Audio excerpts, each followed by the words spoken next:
Oke, Assalamualaikum warahmatullahi wabarakatuh.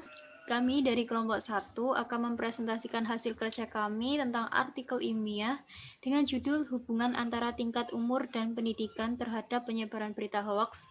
Dengan anggota yang pertama ada Rosalia Nindi dengan NIM 1020111333002. Yang kedua ada Fitria Ainur dengan NIM 1020111133022. Yang ketiga ada Rosita Ambarwati dengan NIM 1020111133023. Yang keempat ada Krisna Nurhandianyono dengan NIM 1020111133029 dan saya Salsabila Hana dengan NIM 1020111133046. Yang keenam ada Melia Eka dengan NIM 1020111133054. Dan yang terakhir ada Putri Mutiara dengan NIM 1020111133062.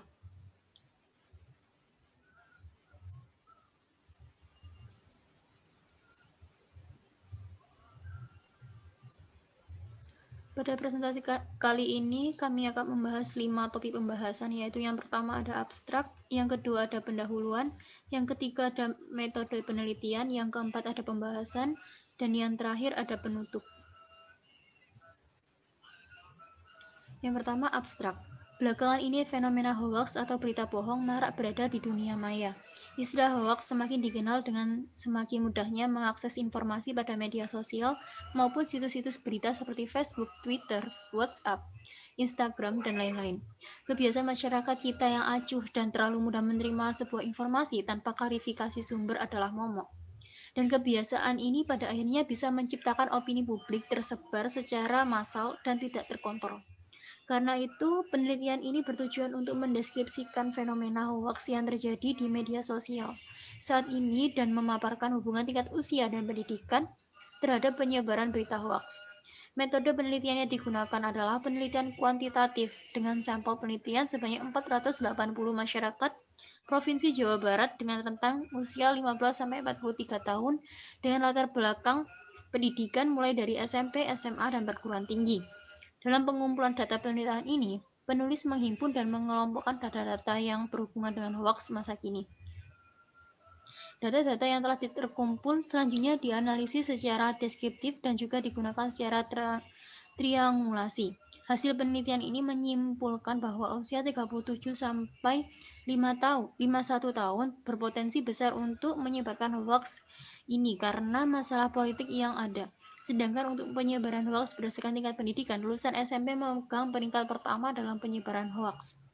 Kata kuncinya ada hoax, umur, pendidikan, dan media sosial.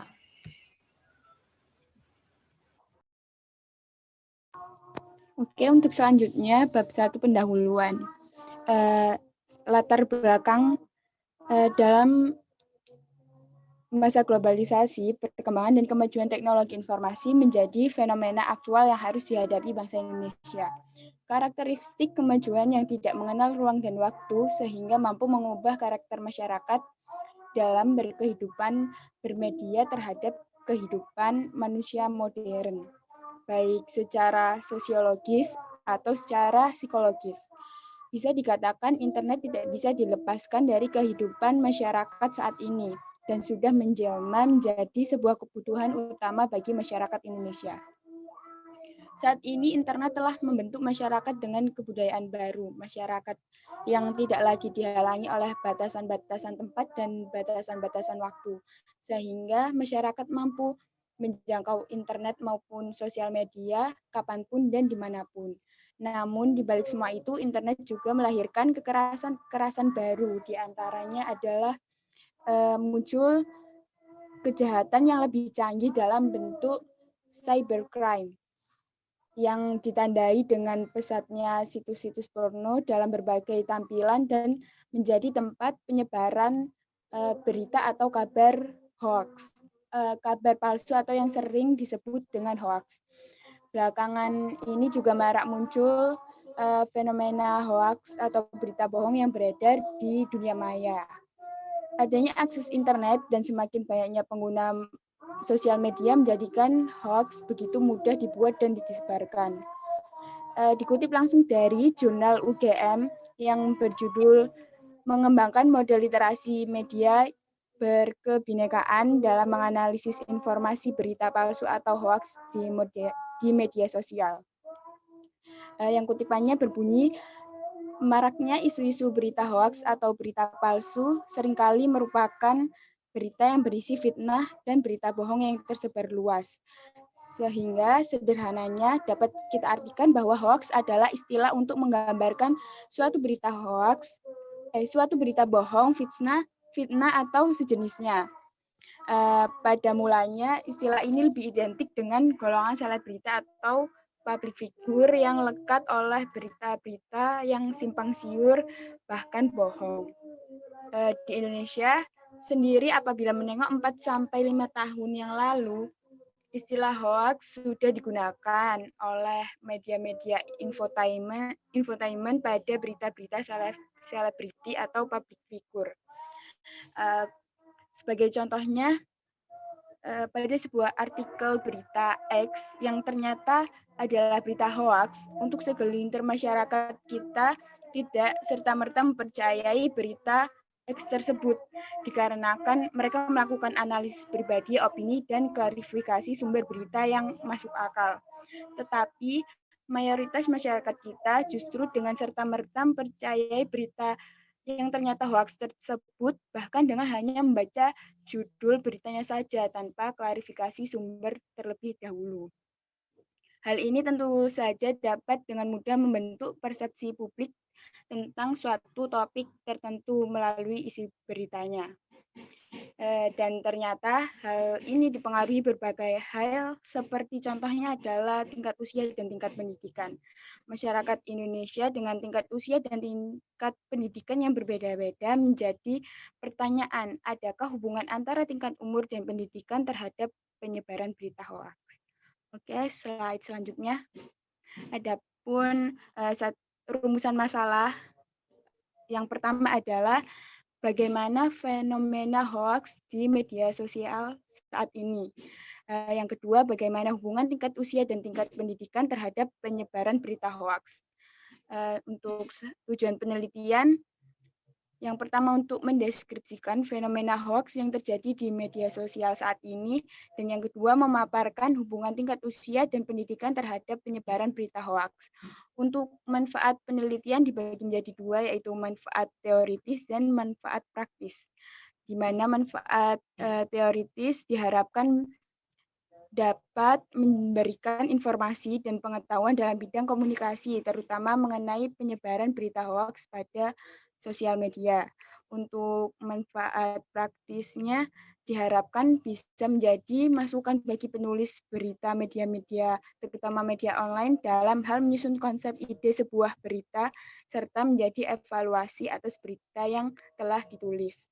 Untuk yang terakhir, tujuan substansi yang pertama adalah sebagai bahan masukan yang berharga khususnya bagi mahasiswa dan umumnya bagi masyarakat luas untuk lebih memahami betapa pentingnya mengenal dan mencermati segala fenomena yang terjadi di sekitar, terutama fenomena hoax ini.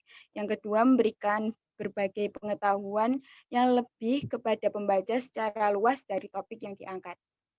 Selanjutnya dilanjutkan oleh rekan saya.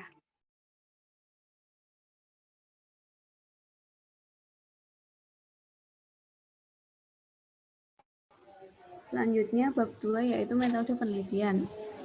Yang pertama adalah pendekatan penelitian. Ditinjau dari data yang dihasilkan, pendekatan penelitian ini menggunakan pendekatan kuantitatif.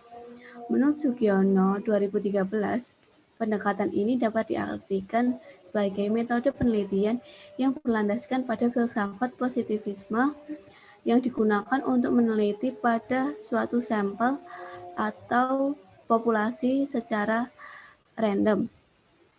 Pada pendekatan ini, pengumpulan data menggunakan instrumen penelitian dan analisis data bersifat kuantitatif atau statistik dengan tujuan untuk menguji hipotesis yang telah ditetapkan. Selanjutnya yaitu sumber data. Sumber data pada penelitian ini menggunakan data sekunder. Menurut Sugiono 2015 dalam Francisca, yang dimaksud dengan data sekunder adalah sumber data yang tidak langsung memberikan data kepada sang pengumpul data, misalnya melalui orang lain atau dengan dokumen. Dalam penelitian ini, data sekunder kami peroleh dari berbagai sumber melalui media online, dari penelitian-penelitian sebelumnya, serta kajian pustaka dan jurnal, di antaranya yang pertama artikel yang berjudul Penelitian di Indonesia tentang umur tidak mempengaruhi kecenderungan orang menyebarkan berita hoaks yang dikarang oleh Kunto Adi Wibowo dan kawan-kawan 2019. Yang kedua, Jurnal Pemikiran Sosiologi volume 4 nomor 2 bulan Agustus 2017 dengan judul Mengembangkan Model Literasi Media yang Berkebinekaan dalam Menganalisis Informasi Berita Palsu atau Hoaks di Media Sosial. Yang ketiga adalah artikel yang berjudul Analisis Penyebaran Berita Hoaks di Indonesia yang dikarang oleh M. Raffi, Marwan, dan Ahyat. Selanjutnya adalah lokasi penelitian. Dalam penelitian ini tentang hubungan tingkat umur dan pendidikan terhadap kecenderungan penyebaran berita hoaks dilaksanakan di Provinsi Jawa Barat yang meliputi seluruh wilayah kabupaten dan kota. Kegiatan penelitian ini berlangsung kurang lebih selama 10 hari yang dimulai pada tanggal 1 sampai 10 Oktober 2018. Kunto 2019. Next. Selanjutnya adalah populasi dan sampel. Populasi adalah wilayah generalisasi yang terdiri atas objek atau subjek yang mempunyai kualitas dan karakteristik tertentu yang diterapkan oleh peneliti untuk dipelajari dan kemudian ditarik kesimpulannya. Sugiono 2012 dalam Asep Tantan 2013. Populasi dalam penelitian ini adalah masyarakat Provinsi Jawa Barat dengan rentang usia 15 sampai 43 tahun dengan latar pendidikan mulai dari SMP, SMA, dan perguruan tinggi. Kunto 2019. Selanjutnya adalah sampel. Sampel merupakan bagian dari jumlah dan karakteristik yang dimiliki oleh populasi tertentu. Sampel dalam penelitian ini adalah 480 masyarakat Provinsi Jawa Barat dengan rentang usia 15 sampai 43 tahun dengan latar pendidikan mulai dari SMP, SMA, dan perguruan tinggi. Kunto 2019. Next.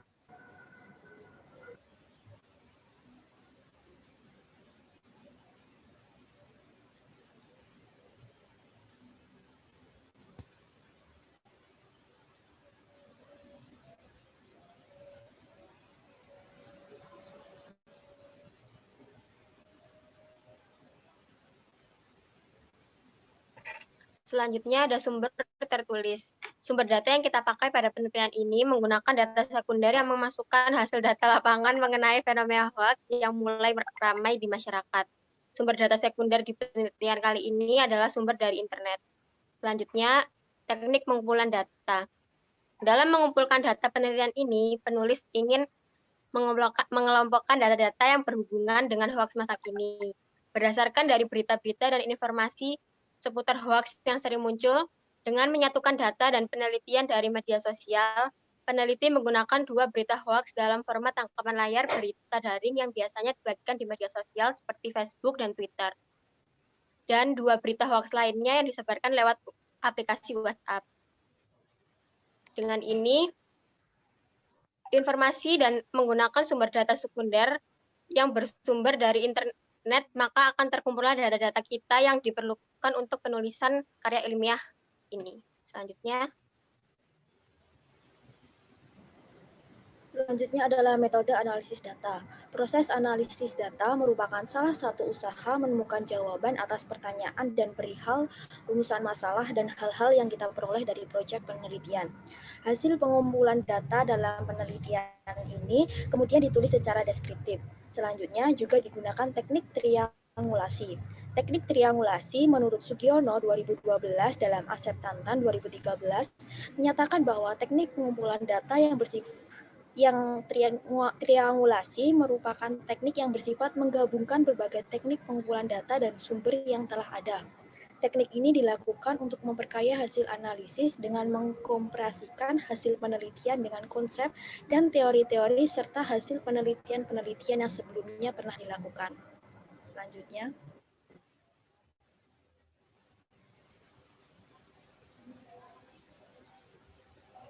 Kemudian yang ketiga adalah hasil dan pembahasan. Yang pertama, bagaimana kondisi yang terjadi di Indonesia terhadap hoax. Di Indonesia saat ini sedang marak terjadi kasus penyebaran berita palsu atau biasa disebut hoax. Dari banyaknya kasus tersebut, banyak pihak yang merasa dirugikan, sehingga meresahkan masyarakat. Seiring dengan berkembangnya teknologi yang semakin pesat, masyarakat dengan mudah mendapatkan banyak informasi dari berbagai platform media sosial, seperti WhatsApp, Line, Instagram, Facebook, dan lain-lain. Namun, hal ini tentunya juga membawa dampak negatif. Pihak-pihak yang tidak bertanggung jawab akan semakin mudah dalam menyebarkan berita yang belum tentu kebenarannya. Berdasarkan data dari berbagai situs web, bahwa dari tahun ke tahun pertumbuhan pengguna internet di Indonesia selalu meningkat cukup signifikan. Hal ini tentu membawa dampak pada peristiwa banyaknya kasus penyebaran hoax di Indonesia. Tujuan dari para pelaku penyebar hoaks sebenarnya untuk menggiring opini masyarakat yang kemudian membentuk persepsi yang salah terhadap suatu informasi. Dalam bertindak, biasanya para pelaku melakukan suatu kebohongan serta menyebarkan informasi yang tidak benar secara sadar. Berita bohong atau hoaks di Indonesia memang sengaja disamarkan agar terlihat benar. Hal ini tidak lepas dari karakteristik masyarakat di Indonesia yang banyak menggunakan media sosial. Seperti yang telah kita tahu, media sosial selalu aktif selama 24 jam, sehingga berita hoaks dengan cepat menyebar. Diperparah juga dengan minimnya pengetahuan yang dimiliki masyarakat. Sudah seharusnya pemerintah Indonesia serius dalam menangani kasus ini, dengan membuat peraturan perundang-undangan mengenai penyebar berita hoaks yang dengan sengaja disebarkan dan menimbulkan kerugian bagi pihak yang dijatuhkan. Next. Oke, dari data yang kami ambil dari penelitian Universitas Pajajaran, yang pertama kami dapatkan data kecenderungan menyebarkan berita hoax berdasarkan kategori usia. Untuk yang pertama, usia lebih dari 65 tahun dengan persentase 4,7%. Angkanya sangat rendah karena pada masa ini seseorang akan lebih memperhatikan kesehatan mereka. Dan yang kedua, dengan rentang usia 52 sampai 65 tahun dengan persentase 10,2%. Angkanya tinggi dan penyebaran hoaxnya juga tinggi. Kemudian yang ketiga ada usia 37 sampai 51 tahun dengan persentase 28,8%. Meskipun angkanya terbilang masih cukup rendah, namun kecenderungan menyebarkan tinggi hoax itu lebih banyak daripada usia lainnya. Dan yang keempat, dengan rentang usia 22 sampai 36 tahun dengan persentase 40,1%, persentase yang sangat tinggi daripada lainnya, karena pada usia ini seseorang akan lebih mematangkan tentang finansial mereka, dan pada saat mereka berada di suatu pekerjaan, pasti dari rekan kerjanya itu akan saling menjatuhkan demi menaikkan karir mereka. Dan yang terakhir, rentang usia 17,21 tahun dengan persentase 16,2%. Angkanya menurun karena pada usia ini seseorang akan lebih memperhatikan tentang pendidikan mereka dan membangun karir mereka. Jadi pada usia ini mereka akan dibekali dengan karakter dan juga ilmu untuk bagaimana mereka caranya memilah informasi dan menyebarkan informasi. Sehingga dari data di samping dapat disebutkan bahwa kecenderungan umur tidak mempengaruhi penyebaran hoaks, karena dari tingkat umur semua berpotensi menyebarkan hoaks. Next.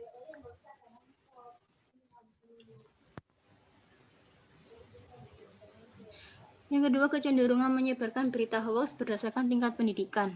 Yang pertama, seseorang tidak lulus SD dengan persentase 3,6%.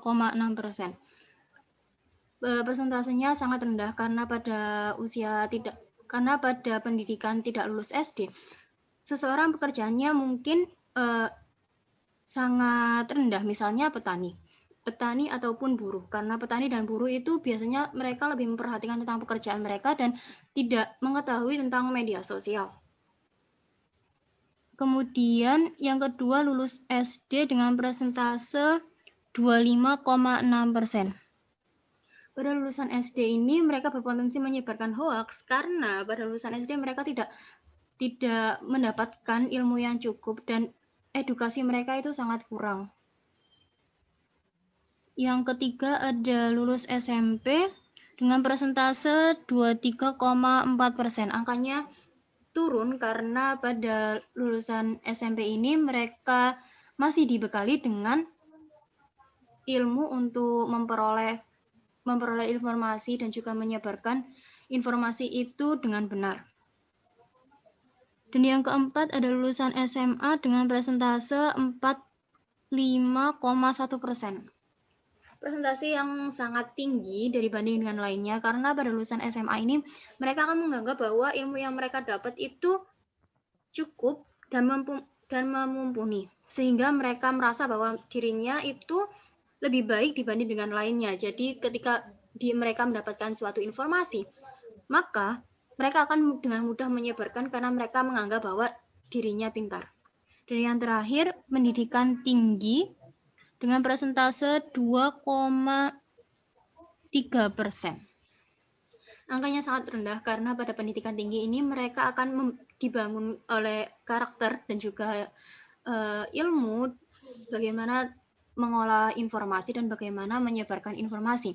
Dan pada pendidikan tinggi ini mereka mendapatkan moral yang cukup tinggi dibanding dengan lulusan-lulusan lainnya. Sehingga pada tingkat pendidikan dapat diketahui bahwa semakin tinggi pendidikannya, kecenderungan tinggi penyebaran hoaks semakin sedikit karena mereka mempunyai ilmu dan informasi yang cukup. Selain itu juga memiliki kemampuan dalam menyaring berita yang tersebar. Namun kami tekankan di sini, semua lulusan itu berpotensi dalam menyebarkan hoaks. Oke, next.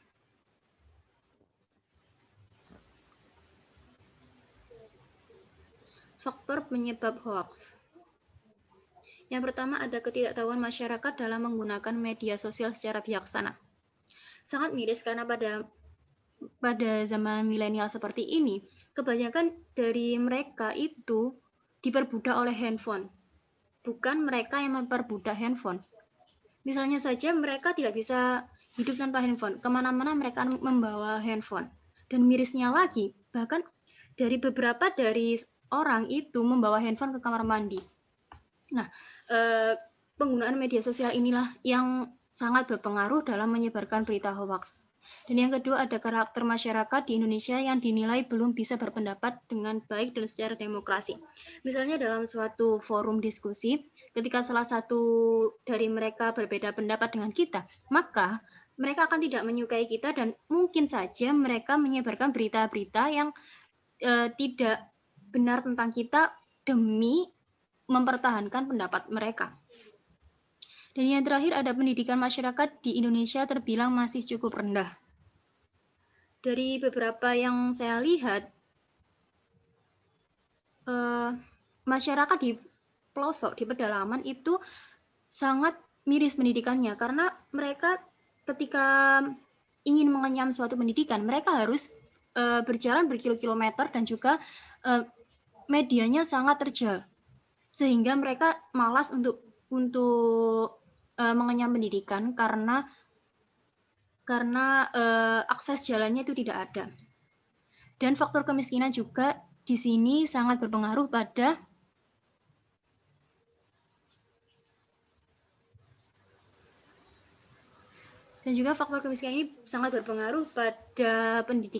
tingkat pendidikan masyarakat karena meskipun pemerintah sudah mewajibkan sekolah 12 tahun dan menggratiskan sekolah 12 tahun, namun masyarakat yang miskin mereka akan tetap mencari uang, mencari ekonomi dibanding dengan mencari pendidikan karena terdesak oleh ekonomi. Oke, next bisa dilanjutkan.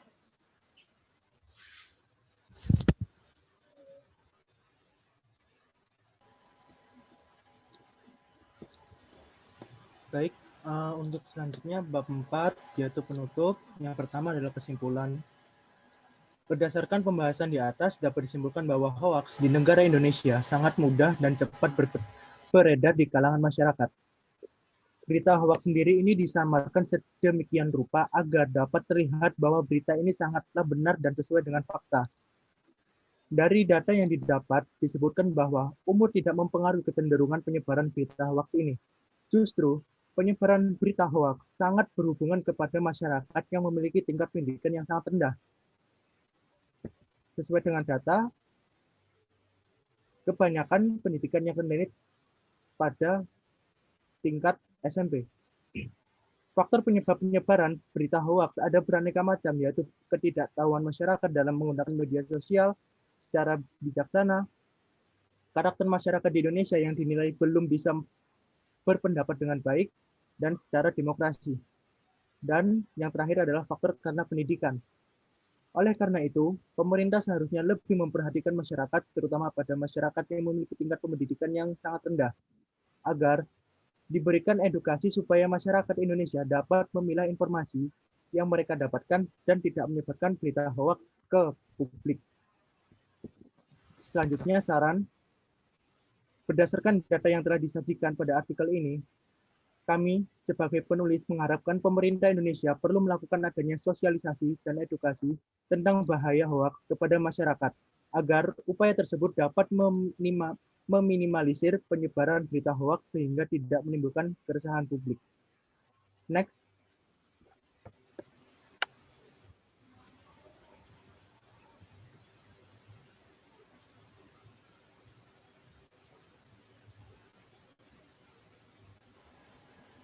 Berikut daftar pustaka yang kami ambil untuk menyusun artikel kami. Selanjutnya dilanjutkan dengan penutupan.